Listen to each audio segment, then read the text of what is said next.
حضرت داؤد علیہ السلام کی قوم بندر کیسے بنی؟ اللہ تعالیٰ نے حضرت داؤد علیہ السلام کی قوم کو ہفتے کے دن مچھلی کھانے سے منع فرمایا۔ قوم داؤد اس بات سے پریشان ہو گئی کیونکہ ہفتے کے دن مچھلیوں کی مقدار زیادہ ہوتی تھی جس سے ان کو زیادہ فائدہ ہوتا تھا، اس لیے وہ لوگ ہفتے کے دن مچھلی کے شکار سے باز نہ آئے اور ایک دن بندر۔ بسم اللہ الرحمن الرحیم۔ السلام علیکم محترم ناظرین،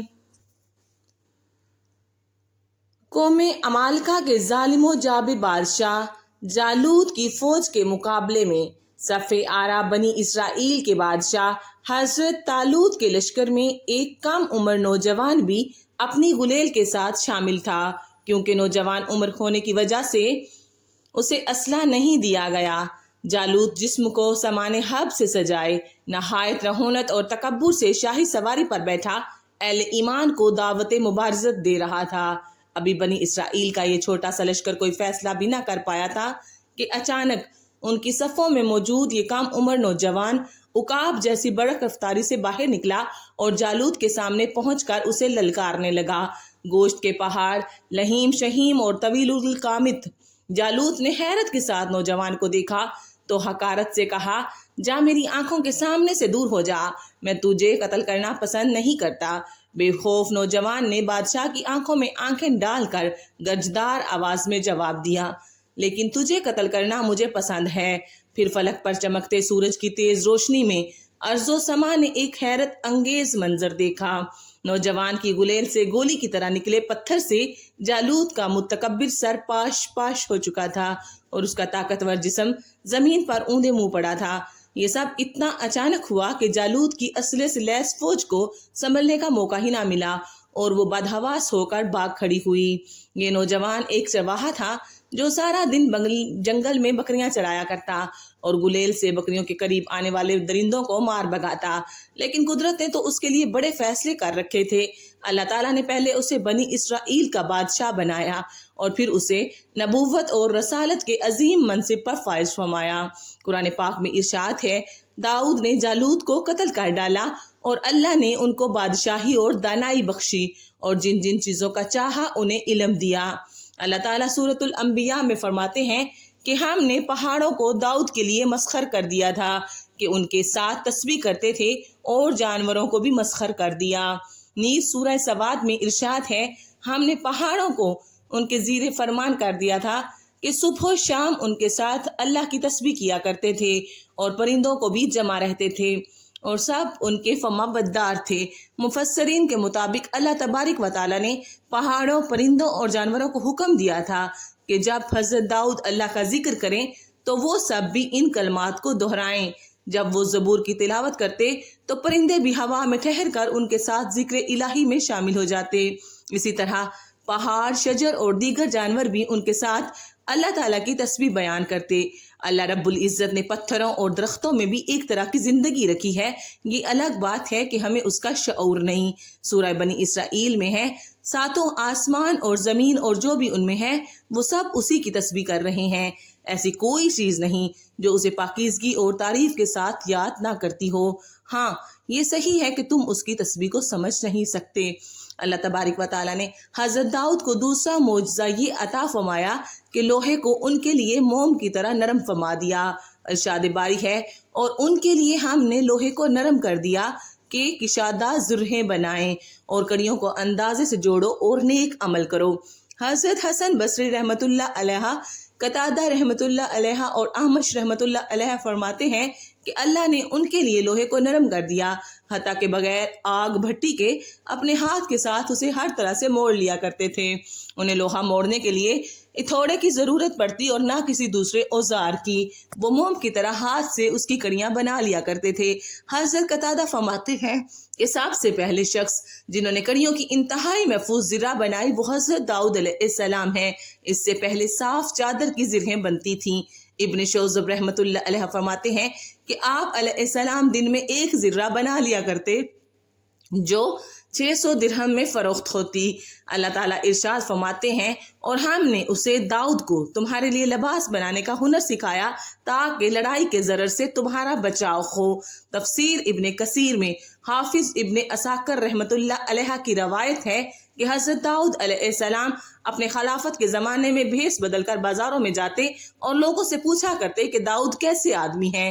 چونکہ سلطنت میں عدل و انصاف عام تھا اور لوگ آرام و عیش سے رہتے تھے، کسی کو حکومت سے شکایت نہ تھی، اس لیے آپ علیہ السلام جس سے بھی سوال کرتے وہ حضرت داؤد علیہ السلام کی تعریف ہی کرتا۔ اللہ تعالیٰ نے آپ علیہ السلام کی تعلیم کے لیے ایک فرشتے کو انسانی شکل میں بھیجا تو آپ علیہ السلام نے حسب عادت اس سے بھی وہی سوال کیا۔ فرشتے نے جواب دیا، داؤد بہت اچھے آدمی ہیں، وہ اپنے نفس اور اپنی رعیت کے لیے بھی بہتر ہیں، مگر ان میں ایک عادت ایسی ہے کہ وہ نہ ہوتی تو کامل انسان ہوتے۔ داؤد علیہ السلام نے پوچھا وہ کیا بات ہے؟ فرشتے نے کہا وہ اپنے اور اہل و عیال کے خرچ کے لیے بیت المال میں سے لیتے ہیں۔ یہ بات سن کر حضرت داؤد علیہ السلام نے دعا فرمائی، اے اللہ مجھے کوئی ایسا کام سکھا دے جو میں اپنے ہاتھ سے کروں اور اس کی اجرت سے اہل و عیال کے اخراجات برداشت کر سکوں، عوام کی خدمت اور سلطنت کے تمام کام بلزا معاوضہ کروں۔ ان کی دعا قبول ہوئی اور انہیں زرہ بنانے کا ہنر سکھا دیا گیا۔ محترم ناظرین، ایک ایسی قوم جس پر اللہ تبارک و تعالیٰ نے اپنا دردناک عذاب نازل فرمایا اور اس قوم کے تمام لوگوں کو بندر بنا دیا، اس قوم کے لوگ کون سا ایسا گناہ کرتے تھے جس کی وجہ سے اللہ تبارک و تعالیٰ نے ان پر دردناک عذاب نازل فرمایا، اور یہ لوگ بندر بننے کے بعد کتنی دیر زندہ رہے اور پھر ان کو کس قدر دردناک موت آئی۔ جب یہ لوگ بندر بن گئے تو یہ لوگ اپنے عزیز و اقارب کو دیکھ کر ان سے کیا کہتے تھے، اور کیا آج کے دور میں پائے جانے والے بندر اسی قوم کی نسل میں سے ہیں؟ ان تمام تر سوالات کے جوابات قرآن و حدیث کی روشنی میں اس ویڈیو میں ہم آپ کو بتائیں گے۔ انسان کے بندر بننے کی ابتدا حضرت داؤد علیہ السلام کے دور سے ہوئی۔ اس واقعے کا پس منظر کچھ یوں ہے کہ حضرت داؤد علیہ السلام اور ان کی قوم سمندر کے کنارے ایلا نامی گاؤں میں رہتے تھے اور ان کی تعداد 70,000 کے قریب تھی۔ یہ قوم بڑی ہی خوشحال تھی اور اللہ تبارک و تعالیٰ کی فرمانبردار قوم تھی۔ اس قوم کو اللہ تبارک و تعالیٰ نے بے شمار نعمتوں سے نوازا تھا، ہر طرف سرسبز شاداب باغات اور ہریالی ہی ہریالی تھی، اور اللہ تبارک و تعالیٰ کی بے پناہ کرم نوازی تھی۔ یہ لوگ اپنی زندگی میں بہت ہی خوش تھے۔ حضرت داؤد علیہ السلام کی قوم چونکہ سمندر کے کنارے رہتی تھی تو اللہ تبارک و تعالیٰ کا ان پر یہ خاص کرم تھا کہ سمندر کے اس کنارے پر بے پناہ مچھلیاں آتی تھیں جن کا یہ لوگ کاروبار کرتے تھے اور بہت ہی خوشحالی والی زندگی گزارتے تھے۔ جب یہ قوم اللہ تبارک و تعالیٰ کی وجہ سے خوشحال ہو گئی تو اللہ تبارک و تعالیٰ کی نافرمانی پر اتر آئی اور طرح طرح کے گناہوں کے اندر مبتلا ہو گئیں۔ اور پھر ایک دن اللہ تبارک و تعالیٰ نے اس قوم کا امتحان لینے کا ارادہ کیا اور حضرت داؤد علیہ السلام کو وحی بھیجی کہ اپنی قوم سے کہہ دیں کہ وہ ہفتے والے دن مچھلی کا شکار کرنا بند کر دیں۔ اس طرح اللہ تبارک و تعالیٰ نے حضرت داؤد علیہ السلام کی قوم پر ہفتے والے دن مچھلی کا شکار حرام فرما دیا، اور پھر یہاں سے اس قوم کی بربادی شروع ہو گئی۔ حضرت داؤد علیہ السلام نے اپنی قوم کو بتایا کہ اللہ تبارک و تعالیٰ نے ہفتے والے دن مچھلیوں کے شکار کو حرام قرار دے دیا ہے، تو وہ لوگ بہت ہی زیادہ پریشان ہو گئے اور ساری قوم سر جوڑ کر بیٹھ گئی، کیونکہ ہفتے کا دن ہی وہ دن تھا جس میں مچھلیاں وافر مقدار میں آتی تھیں اور خود بخود کنارے پر آ جاتی تھیں، اور باقی دن ایسے تھے کہ بہت کم اور نہ ہونے کے برابر مچھلیاں پکڑی جاتی تھیں۔ اس قوم کا گزر بسر چونکہ مچھلیوں کے شکار پر تھا، اس وجہ سے اللہ تبارک و تعالیٰ کا یہ حکم سن کر یہ قوم پریشان ہو گئی۔ یہ نہیں جانتے تھے کہ اللہ تبارک و تعالیٰ کی طرف سے یہ ایک آزمائش ہے۔ پھر ایک دن شیطان نے ان کو وسوسہ ڈالا کہ سمندر سے نالیاں نکال کر خشکی میں بڑے بڑے حوض بنا لیے جائیں۔ جب ہفتے والے دن مچھلیاں آئیں گی تو وہ نالیوں سے ہو کر ان بڑے بڑے حوض میں آ جائیں گی، اور اس طرح پھر ان نالیوں کا منہ بند کر دیا جائے اور پھر اگلے دن یعنی اتوار والے دن ان کو پکڑ لیا جائے۔ شیطان نے اس قوم کے لوگوں کو ورگلایا کہ اس طرح ہم ہفتے والے دن شکار سے بھی بچ جائیں گے اور مچھلیاں بھی ہاتھ آ جائیں گی اور وہ بھی پکڑی جائیں گی۔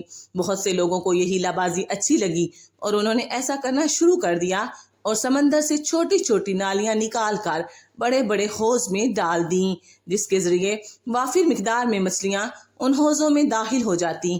اس قوم کے بدبخت لوگوں کو شیطان کا ہیلا بہت پسند آیا، لیکن اس قوم نے یہ نہ سوچا کہ جب مچھلیاں سمندر سے حوض میں آ کر قید ہو گئیں تو پھر مچھلیوں کا شکار ہی ہو گیا، اس لیے یہ شکار بھی ہفتے والے دن ہی قرار پایا جو اللہ تبارک و تعالیٰ نے حرام قرار دیا تھا۔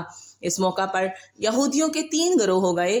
کچھ لوگ ایسے تھے جو شکار کے اس شیطانی ہیلے سے منع کرتے تھے اور ناراض بیزار ہو کر شکار سے باز رہے، اور کچھ لوگ اس کام کو دل سے برا جان کر خاموش رہے، لیکن انہوں نے شکار نہ کیا اور دوسروں کو منع بھی نہ کرتے تھے، بلکہ یہ لوگ منع کرنے والوں سے یہ کہتے تھے کہ تم لوگ ایسی قوم کو نصیحت کرتے ہو جنہیں اللہ تبارک و تعالیٰ عن قریب ہلاک کرنے والا ہے اور ان پر اپنا دردناک عذاب نازل فرمانے والا ہے۔ اور اس قوم کے کچھ لوگ ایسے تھے جو سرکش اور نافرمان لوگ تھے، جنہوں نے اللہ تبارک و تعالیٰ کے حکم کی اعلانیہ مخالفت کی تھی اور شیطان کے ہیلے بازی کو مان کر ہفتے والے دن شکار کرنے لگے۔ یہ لوگ اللہ تبارک و تعالیٰ کے حکم کی کھلم کھلا مخالفت کرتے اور ہفتے والے دن مچھلیوں کا شکار کر کے ان کو کھایا کرتے اور بیچا کرتے۔ محترم ناظرین، حضرت داؤد علیہ السلام کی قوم کے 1200 ایسے نافرمان افراد تھے جو منع کرنے کے باوجود بھی ہفتے کو ان نالیوں کے ذریعے شکار کرتے رہے۔ حضرت داؤد علیہ السلام نے ان 1200 نافرمانوں کو اللہ تبارک و تعالیٰ کے عذاب سے ڈرایا کہ وہ اللہ تبارک و تعالیٰ کی اس نافرمانی سے باز آ جائیں، لیکن وہ لوگ باز نہ آئے اور کھلے عام شکار کرنے لگے۔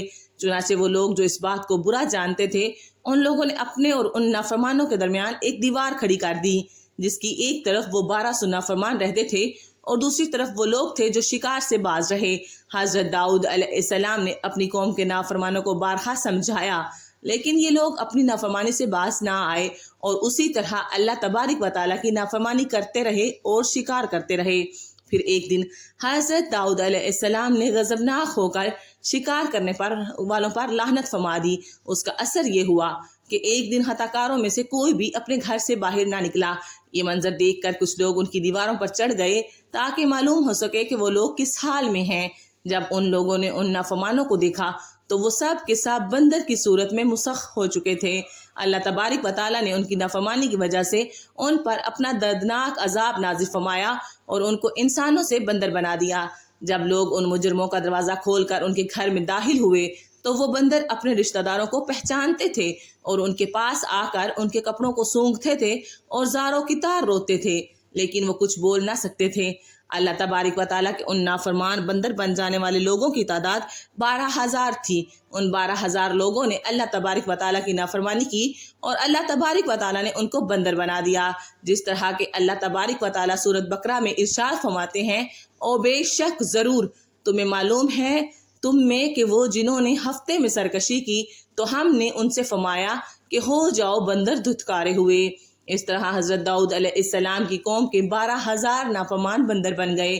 یہ لوگ 3 دن تک زندہ رہے اور اس دوران یہ نہ کچھ کھا سکتے تھے اور نہ ہی پی سکتے تھے، بلکہ یوں ہی بھوکے پیاسے سب کے سب ہلاک ہو گئے اور 3 دن کے اندر سب کے سب مارے گئے۔ اور وہ لوگ جو ان نافرمانوں کو اللہ تبارک و تعالیٰ کی نافرمانی سے منع کرتے تھے، اللہ تبارک و تعالیٰ نے ان کو عذاب سے سلامت رکھا، اور وہ لوگ جو اس شکار کو برا جان کر خاموش رہے تھے، اللہ تبارک و تعالیٰ نے ان کو بھی اس عذاب سے سلامت رکھا۔ محترم ناظرین، اب بات کرتے ہیں کہ آج کے دور کے بندروں میں سے کیا کوئی بندر ان کی نسل میں سے بھی موجود ہیں، یا آج کے دور میں پائے جانے والے بندر انہی بندروں کی نسل میں سے ہیں؟ اس کے متعلق روایات میں آتا ہے کہ حضرت عبداللہ بن مسعود رضی اللہ تعالیٰ عنہ سے روایت ہے کہ حضور پاک صلی اللہ علیہ وآلہ وسلم سے کسی نے سوال کیا کہ آج کے بندر کیا حضرت داؤد علیہ السلام کی قوم سے ہیں؟ تو حضور نبی کریم صلی اللہ علیہ وآلہ وسلم نے ارشاد فرمایا کہ اللہ تبارک و تعالیٰ جس قوم پر عذاب بیچتا ہے یا ان کی شکلوں کو مسخ کر دیتا ہے تو یہ عذاب انہی پر ہوتا ہے جن پر وہ عذاب نازل ہوا تھا، اور اس کے بعد اللہ تبارک و تعالیٰ ان لوگوں کو ہلاک کر دیتا ہے اور ان کی نسل آگے نہیں بڑھتی۔ اس لیے یہ بات غلط ہے کہ کچھ لوگ سوچتے ہیں کہ آج کے بندروں میں بھی حضرت داؤد علیہ السلام کی قوم کے بندر بننے والوں کی نسل موجود ہے۔ ایسا کچھ بھی نہیں ہے۔ وہ لوگ صرف اور صرف 3 دن زندہ رہے اور اس کے بعد سب کے سب ہلاک ہو گئے، اور اللہ تبارک و تعالیٰ نے اس قوم کے نافرمانوں کو صفحہ ہستی سے مٹا دیا۔ بے شک آخر میں اللہ رب العزت سے یہی دعا ہے کہ اللہ تبارک و تعالیٰ ہمیں دین کی مکمل سمجھ نصیب فرمائے اور ہمارا خاتمہ ایمان پر فرمائے۔ آمین۔